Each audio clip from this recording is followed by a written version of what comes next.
मेरे प्रिय बच्चे, यह बहुत ही विशेष संदेश आज तुम तक मैं पहुंचाने आया हूँ। नियति का आशीर्वाद बनकर यह संदेश तुम्हें प्राप्त हो रहा है। तुम्हें प्राप्त होना यह प्रमाणित कर रहा है कि तुम दिव्यता की अंश हो। तुम अब वह हासिल करने वाले हो जो तुम्हारे भाग्य को जगाने के बाद तुम्हारे मन मस्तिष्क को भी आत्मविश्वास से भर देगा। इसकी सूचना तुम्हें शीघ्र ही मिलने वाली है और यह केवल नियति का वरदान नहीं है, बल्कि यह तो तुम्हारे ही कर्मों का फल है। और अब तुम्हारी प्रतीक्षाओं का अंत हो रहा है। इसलिए मेरे प्रिय बच्चे, किसी भी परिस्थिति में इस संदेश को पूरा सुनना, इसे बीच में छोड़कर जाने की भूल ना करना, वरना तुम इस लाभ से वंचित रह जाओगे। क्योंकि अब तुम्हारे मार्ग में जितनी भी कठिनाइयां आई थी, वह सब समाप्त हो रही हैं। अब तक जो कुछ भी हो रहा था, वह एक चक्र का हिस्सा था।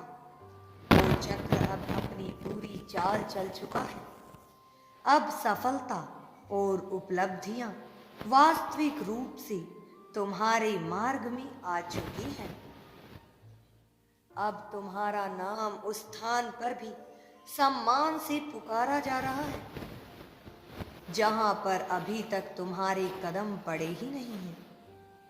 इसलिए इस भाग्य उदय के लिए अपने आप को पूरी तरह से तैयार कर लो।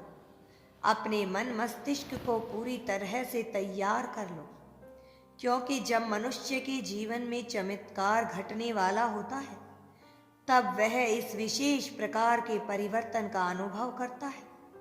यह परिवर्तन उसके ही हृदय में उत्पन्न होता है और उसके मस्तिष्क में होते हुए उसके पूरे शरीर और परिस्थितियों में दिखाई देता है। तुम्हारे जीवन में उसी प्रकार का परिवर्तन हो रहा है। स्वर्ग में बैठे तुम्हारे अपने कुछ पूर्वज तुम्हारी दशा देखकर काफी चिंतित हो रही हैं। वे परेशान हो रही हैं, क्योंकि तुम अपने ही पूर्वजों के अंश हो। तुम अपने जीवन के द्वारा उन्हीं पूर्वजों के स्वप्न को भी साकार कर रहे हो।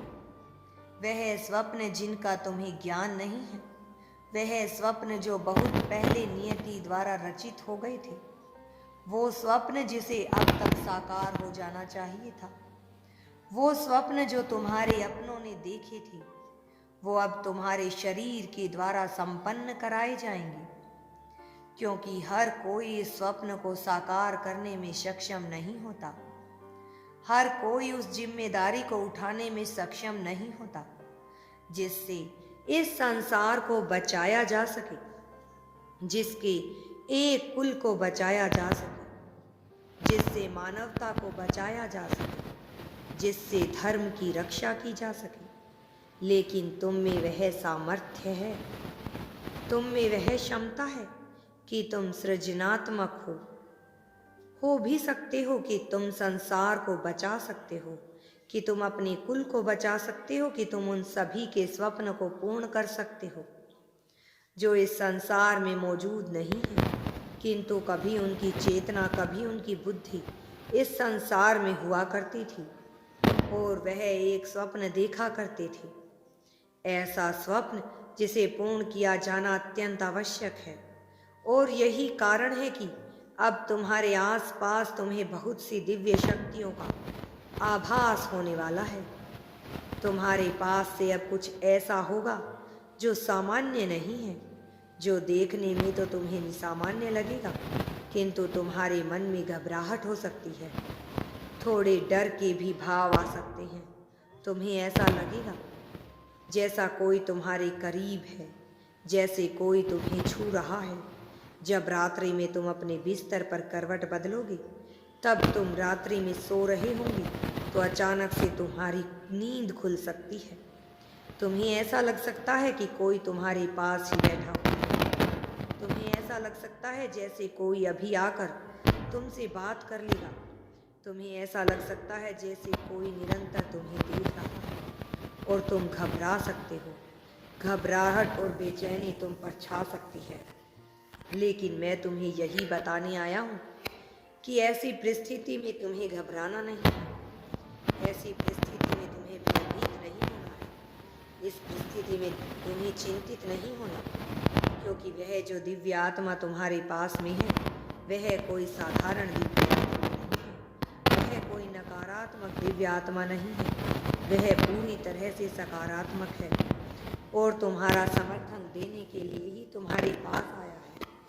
प्रिय बच्चे, वह तुम्हारा ही एक पूर्वज है जो बहुत साल पहले इस धरा पर तुम्हारे ही भेष में आया था, जो बहुत साल पहले एक स्वप्न को पूरा करना चाहता था, जो एक साधारण से जीवन को भी उच्च श्रेणी का जीवन बनाना चाहता था, जिसे देखकर लोगों के मन में प्रेरणा उत्पन्न हो, जिसे देखकर लोगों के मन में करुणा, प्रेम और दया की भावना जागृत हो। तुम्हें इसका ज्ञान नहीं, किंतु जिस दिन तुम अपने इस पार्थिव शरीर को छोड़कर इस भूलोक को त्यागोगे, उस दिन तुमसे प्रेरणा लेकर बहुत सारे जीवों में, बहुत सारे मनुष्यों में वह करुणा, वह प्रेम और वह दया भाव जागृत होगी जो इस मानवता के लिए, जो इस संसार के लिए, जो इस धरती के लिए अत्यंत आवश्यक है। तुम्हें इसका ज्ञान नहीं है कि तुम्हारे उद्देश्य की पूर्ति तुम्हारे बिना भी हो जाएगी, लेकिन तुम्हारा होना एक ऊर्जा के संगठन को बढ़ावा देता है। तुम्हारा होना एक प्रकाश पुंज की तरह है जो अपने प्रकाश को चारों ओर दिव्य रूप में फैला देता है। तुम उस प्रकाश स्तंभ की तरह हो जो अंधेरे में भी एकांत में रोशनी कर सकता है, जो एक स्थान की रोशनी का पूरा भंडार देख सकता है। मेरे प्रिय बच्चे, किसी विशेष योजना के लिए ही तुम्हारा जन्म हुआ है, किसी विशेष योजना के लिए ही तुम्हारा चुनाव हुआ है। तुम क्यों अपने आप को साधारण मानते हो? क्यों व्यर्थ में जंजालों में फंसे हो? क्यों भौतिकता के इस माया जाल में फंसकर अपने विचार को छोटा बना चुके हो? क्यों तुम वो नहीं देख पा रहे हो जो संसार तुम्हें दिखाना चाहता है, जो नियति तुम्हें दिखाना चाहती है? क्यों कर्म कांड को माया जाल में फंस गए हो?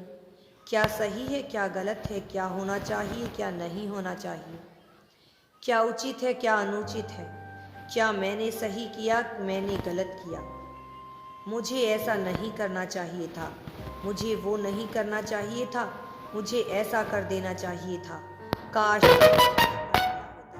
इस तरह के भाव और इस तरह के विचार। जब मैं बताना चाहता हूँ कि व्यर्थ की बातें हैं, इनका तुम्हारे जीवन में कोई मूल्य नहीं है। तुम अपने भावों पर ध्यान दो। यदि तुम यूनिवर्स पर विश्वास करते हो तो कमेंट में धन्यवाद यूनिवर्स लिखकर चैनल को सब्सक्राइब करो। तुम्हारा कल्याण हो।